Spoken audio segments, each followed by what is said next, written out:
Hi students, welcome to today's session. Today's class we will be discussing what is income and expenditure account, how it is prepared and what are the items to be posted in income side and what are the items to be posted in the expenditure side. So, you will be getting a clear idea about how to prepare income and expenditure account. Already in the previous class, we have discussed the preparation of receipts and payments account. So, when you come to a not-for-profit organization, what are the things has to be prepared? You have to prepare receipts and payments account, then you have to prepare income and expenditure account and also the final balance sheet. Receipts and payments account, you know, it contains all cash receipts and all cash payments. What are the things will be excluded from that? Only non-cash items will be excluded.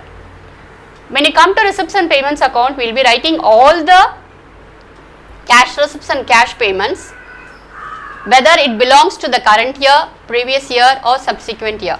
But when you come to income and expenditure account, here you will be writing only the items which are pertaining to the particular year or current year only.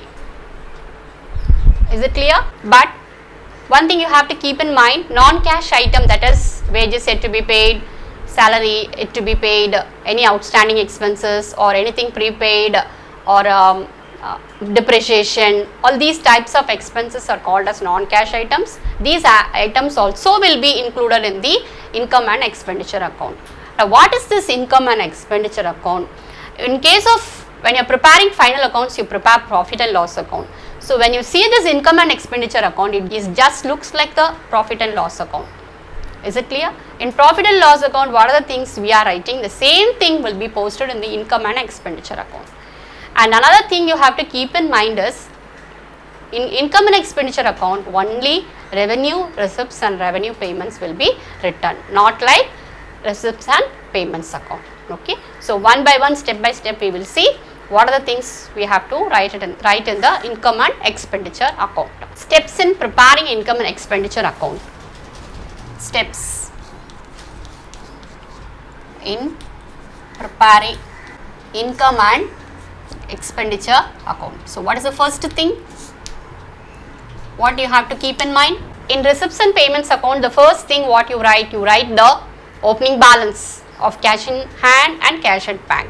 Here, the opening balance should not be written. The cash in hand and cash at bank balances should not be taken. Why? Because here we are going to write only revenue items and it is a nominal account. Income and expenditure looks like a profit and loss account. It is a nominal account. So, here we don't write any capital items. So, the opening balances of cash in hand and cash and bank should be excluded. Okay. So, that is the first thing. Opening balance of cash in hand and cash at bank are excluded or not written here. Understood? That is the first thing. Second one, we are going to exclude capital receipts and capital payments. Okay. Capital receipts and capital payments are, again, they are also excluded. They are not entered here. So, what are these capital receipts and capital payments? I have already told you what is capital receipt and capital payment.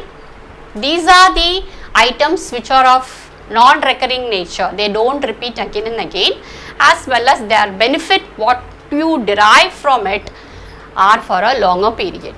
Is it clear? So, these items will not appear in income and expenditure account, but they will be appearing only in the balance sheet. Okay. Next, revenue.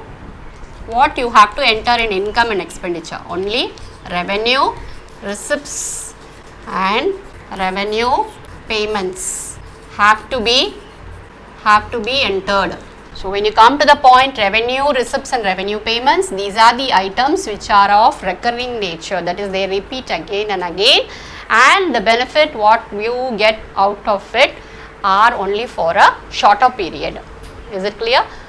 When you come to the point of revenue receipts and revenue payments, there are some non-cash items, that is wages not yet paid, then salaries outstanding, prepaid expenses. So all these expenses, what we have to do, we have to do the adjustments. Adjustments has to be done. You have to make the adjustments and write only the item which is pertaining to the particular period or for the current year. Is it clear? Next, number 4, any income or expense related to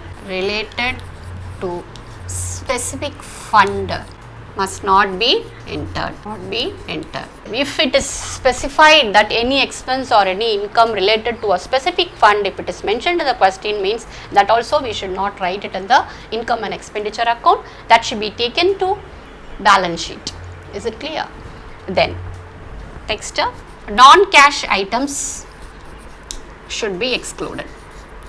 Non-cash items should be included. Okay. Then finally, you have to find out, it is prepared to find out the deficit or surplus. Okay. When you get a deficit, when expenditure is more, means you will get a deficit balance. When income is more, you will get a surplus balance. Okay, is it clear? So it is prepared, income and expenditure account is prepared to find out the deficit or surplus. Is it clear? So when you are writing the income and expenditure, you have to put all the expenses on the debit side. Debit all expenses. So you have to put all the expenses on the debit side and all the incomes on the credit side. If the income is more, income side, that is the credit side is more, means it will result in surplus. If expenses, that is the debit side is more, means it will result in deficit. Okay, understood? So these are the things you have to keep in mind while preparing income and expenditure account. And one more thing, before preparing income and expenditure account, that you should be able to identify which are all revenue receipts, which are all capital receipts, which are revenue payments, and which are all capital payments. All these you have to understand clearly, then only you can do it. Okay, hope you understood this. Next session, I will explain the format of income and expenditure, what are the items to be written there, what are the items not to be written there. Then we will move on to the sums. Thank you.